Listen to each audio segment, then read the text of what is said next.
Hello and welcome to episode 99 of the Beyond Social Media Show. I'm BL Ochman and I'm here with my charming co-host David Erickson, and we are here to cover the best and the worst in digital communications this week on the podcast for marketing, advertising, public relations, and communications professionals. Believe it or not, Comment Tracker is working, so you can leave your comments and questions on the Google Plus page or the YouTube page, and we will see them and we will do our best to cover them. And it is always my honor to begin with the worst of the week.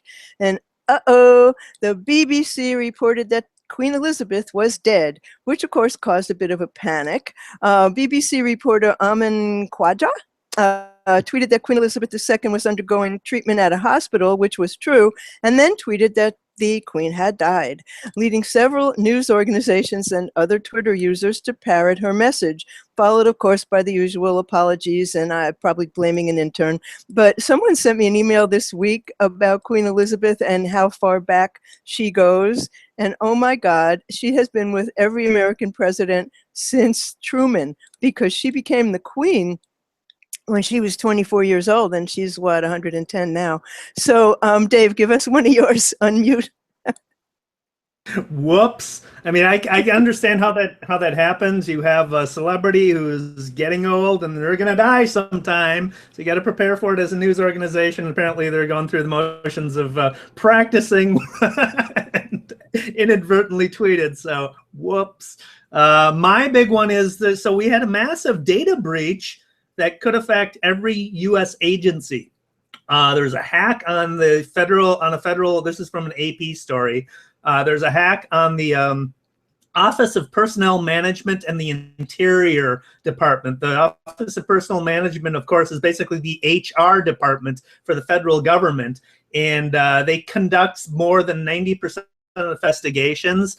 China is suspected as the culprit of it. They denied, of course. Susan Collins was quoted as saying, yet another indication of foreign power probing successfully and focusing on what appears to be data that would identify people with security clearances.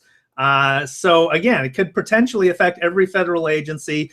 Don't know whether intelligence agency employees' information was stolen yet, but I mean, you gotta assume it, I think. Former government employees are affected as well. This is kind of a big deal. And it's, I mean, this is the kind of stuff that you could potentially go to war with. The question is what kind of a war it is. Are we going to retaliate with another side? I mean, something needs to be figured out with this, because it's just going on. It happens too often, and it's you know, it's getting at the financial security of our nation. So I don't know. My big bad story of China. And they said they were going to give them a taste of their own medicine, which is a little scary, you know. So that's it for my bad news. You have more bad news, Dave. No, I don't. That's the only bad news I've got. Well, I have lots of good news. So the first one that I just love is that Lego's World game launched in beta. And the source of this is Pop-O-Matic. The reporter is Jeff McKinney. And it's kind of Lego meets Minecraft. It's Warner Brothers Interactive, Lego, and TT Games. And the beta is $14.99. And it's a procedural world made entirely of Lego bricks, and you explore environments filled with adventure, and you can alter the environments and discover secret treasures and create your own models. The whole thing is up to you. I love this thing. You're muted. Oh, so it's essentially it's Minecraft meets Legos, right? I mean, it's just another example of Legos embedding their brand into pretty much everything. I'd love to play it. I can't wait to play it. It sounds, I mean, it's brilliant. Legos we talk about Legos all the time. There's a reason for that. Yes, there is. So in New York City, social media has taken on manspreading on the subway, which is a pretty serious issue around here because there's not a hell of a lot of room on the subway. So there's a public information campaign. My source of this was Joan Stewart, the publicity hound, who pointed me to a reporter named Joel Snape on the Telegraph UK, and but I ride the subway every day, and we have posters that say, "Dude, stop the spread, please," and it shows a guy with his legs spread taking up 3 seats, and you know it's an issue in New York because if you ever tried to take the subway at rush hour, they actually have people who shove you in so you can get more people into the train. And there are these guys sitting there, you know, like, and they're all over the place. So the MTA, the Metropolitan Transit Authority, decided to do a public service campaign. And this, of course, went all over Twitter. And everybody's having a lot of fun with it. They're still doing it, though.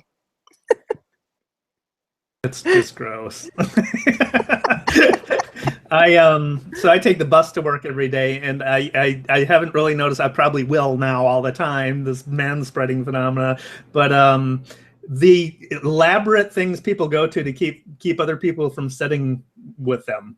Like putting stuff on your seat, you know, having I guess there's it's not just manspreading. There's women spreading too, because I guess now that I think of it, that's happened. Oh my God, that's funny. And apropos transportation, in Panama, there are self-tweeting potholes, and they go to Twitter and they tweet to city officials and they urge them to fix the roads. And the reporter here, the source is good. My friend Karma Martel pointed me to this one, and the reporter's name is Rafi Schwartz. And the Panamanian news station Telemetro Panama partnered with an advertising firm, Ogilvy and Mather, P4. And so what they did was they put these pressure-sensitive devices inside a bunch of particularly nasty potholes, and when a car runs over them, the potholes tweet snarky messages at the Department of Public Works, and it seems to be working. As Adweek pointed out, officials have actually been fixing the potholes, at least the ones they've been embarrassed about. That is brilliant. We absolutely need that in the Twin Cities. Sometimes, I mean, during the winter or after the winter, when the roads have frozen and unfrozen and frozen and unfrozen, there's more pothole than road. And even in highways, you're going 60, 70 miles an hour and you hit a huge pothole. That's dangerous stuff. So well, that's like hitting a deer, right? I absolutely love it. Yeah. So I've got a best in the technology category going along with the Twitter thing, but Google updated their Chrome browser to intelligently pause Flash animations. This is from a Verge story by Richard McCormick. Back in the day, there were entire websites built out of Flash. I cannot stand Flash. In 2011, November of 2011, I did on a previous podcast, basically another story that said Flash was going to die, and I was so overjoyed. Die, Flash, die. It couldn't die soon enough because it just sucks the memory out of your computer. You go to a website and you can just hear it start working overtime because it's sucking all that memory up. So Google Chrome is doing us a favor, and they're pausing animation so it doesn't suck all the memory out of our computer. But Flash couldn't die soon enough, and it's taking a long, long time to die. It's kind of like the Monty Python episode in the Holy Grail. Bring out your dead. I'm not dead yet. You'll be soon. I'm feeling quite better. Don't be a baby. Just die already. Not happening. I mean, there are just so many of those out there. I came across a wonderful, sweet, funny, adorable thing called Cyber Seniors, which is a documentary. My source was Under the Radar, and the reporter's Cody Ray Schaefer. And what they did was they had a bunch of teenagers who come to work with senior citizens who've never been online before and show them how they can use the internet. And you know, and they were saying things like, what is this Facebook thing where you have to be friends? And then one of the ladies says, oh, I want to make a cooking video on YouTube. And she does, and people start watching, and she gets all excited. And the other senior citizens, they get into a contest where they're all making videos, and they have a contest to see who can get the most hits, and they get all excited about it. So there's a whole program. You can become a mentor to the seniors. You can, as a senior, join the program, and they'll come to you. And it's being filmed for a documentary. It just makes you feel good to watch it, you know? You're muted. Very, very sweet. I actually did something like that with my mom before she died. I got her got an iPad, and we started doing videos, and we called them Gracie Speaks videos. I And she remember talked about those. Marcel the Shell with shoes on. She talked about a HBO show with well, she's hoping a documentary with a nun was going to win the Academy Award. And so we put those on YouTube, and she got several thousand views on them. And but it was just, you know, it's nice to record that stuff and get. I mean, seniors are so often afraid of technology, and just being able to have somebody there to guide them and show them, you know, the benefits of everything can add a lot of richness to your life. We have my dad doing FaceTime calls, you know, and he's got an iPad. So, you know, first we got him doing the calls, then we got him doing it in front of a light. But now he's calling up everybody all the time, and he's 88. You know, he can't figure out email. We haven't gotten that far, but we are doing that, and it's just so much fun. So I believe you have another goodie for us. One quick one. We've talked about this before, but again, there is every year the Walker Art Museum in the Twin Cities puts on an Internet Cat Video Festival, and this year is no different. They're doing it again, but it's become so popular now that they've moved it into the St. Paul Saints, our minor league baseball team. St. Paul Saints just built a new stadium, so it's a huge new brand spanking new stadium. They've built it into. They're going to host the Cat Festival at the stadium, so it's going to be outdoors because so many people want to attend. So it's getting that popular. I can't wait to say it's in August, so I'll report back. Cats hold the video together. Today's Catter Day. You know there's going to be videos all over the place for Catter Day. So does that bring us to shiny objects? I think it does.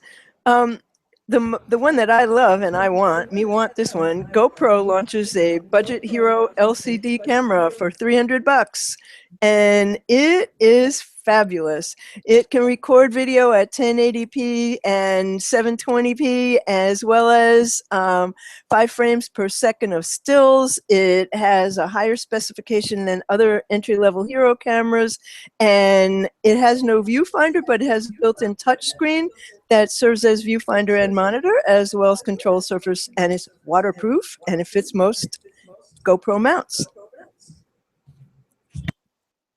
Got one? You're muted. Unmute. Yeah, I saw it's on the wrong button. Yeah, I just said I've got my GoPro, so I won't be picking one up. I'll be waiting for the next generation. I love that one.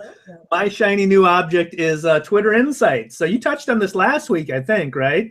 Yep. So Twitter has rolled out a new set of analytics for account holders, and it's Twitter Insights.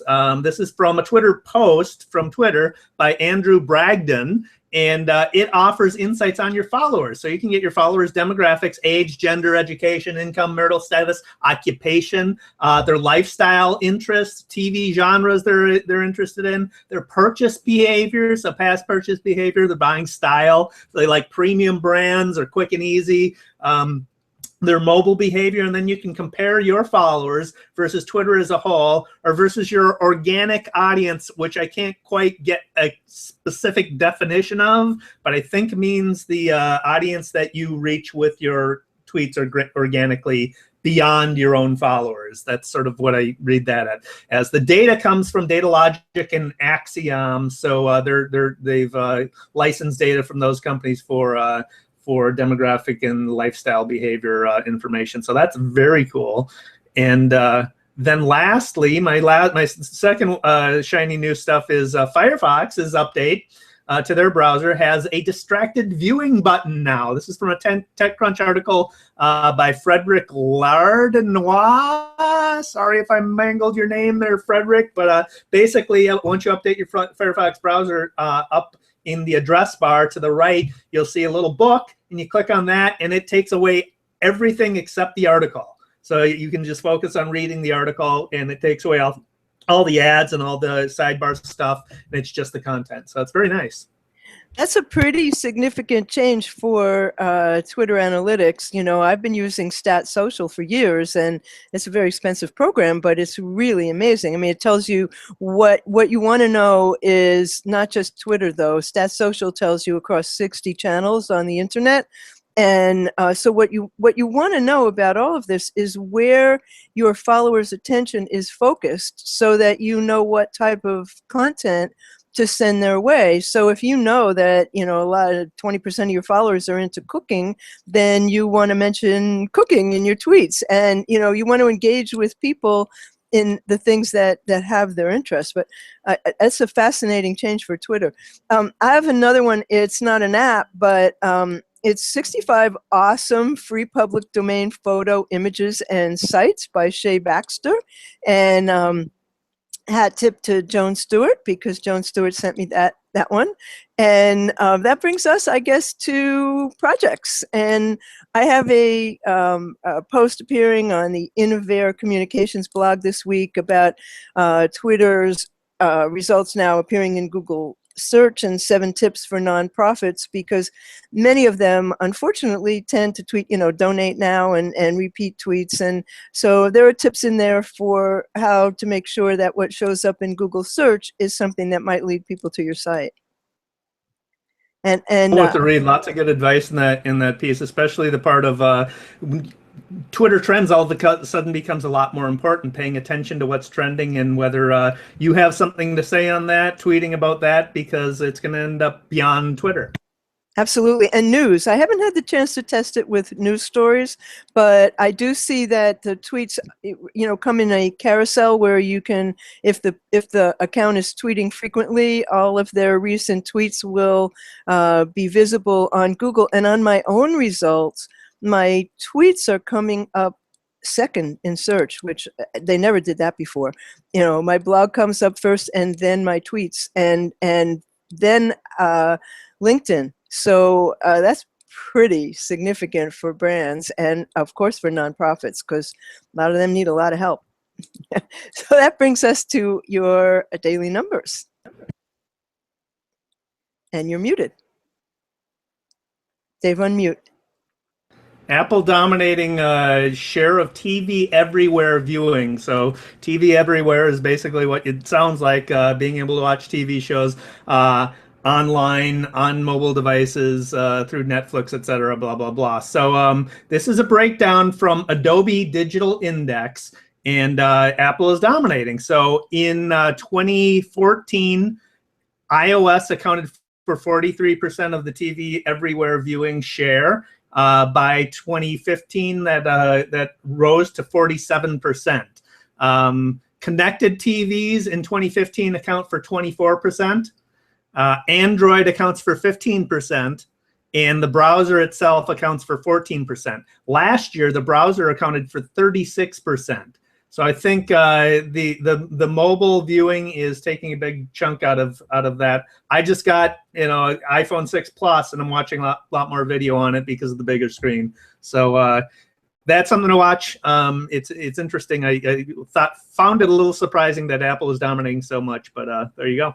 I'm surprised as well. And how do you find that watching videos on your phone impacts your battery use? That's a good question. I don't know, because most of the time I have it plugged in. I'm at home or I'm at work, and I've got it plugged in anyway.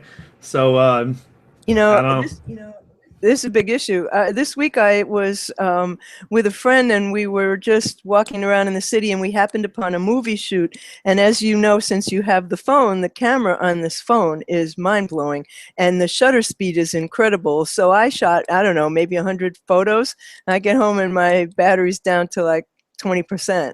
So I find, as a rule, this battery is much better than any other iPhone has been, but I do wonder about the video aspect unless we're plugged in, and you know, that's a tough one. And also, unless you're on Wi-Fi, because otherwise there goes your gigabytes. So next week is our 100th show. It's kind of hard to believe, and it looks like maybe Albert's going to join us. Is that right? And we are going to have a little party after the 100th show and invite some of our loyal viewers to come join us in the hangout. And we'll talk to you during the week about that. And we are going to have a surprise for you that will be a bonus for watching the show next week. And we thank you so much for watching number 99. Oh my God, I can't believe it. But Dave, you want to take us out?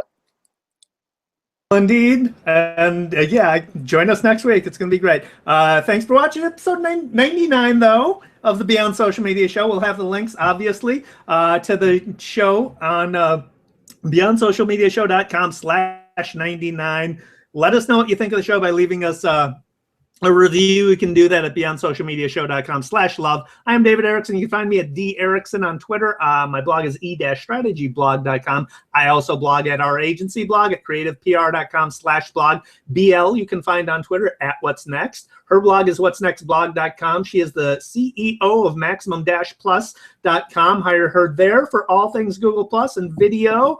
The show, of course, you can find at Beyond Social Media Show. We're on Twitter at BS Media Show. We're on Facebook at facebook.com/Beyond Social Media Show. Subscribe to our email newsletter so you do not miss a beat and do not miss an episode and get exclusive content, things we don't talk about, other cool stuff. beyondsocialmediashow.com/newsletter. You can sign up there. Until next week, thank you so much for watching. Thanks for watching. Same time, same station, number 100 next week.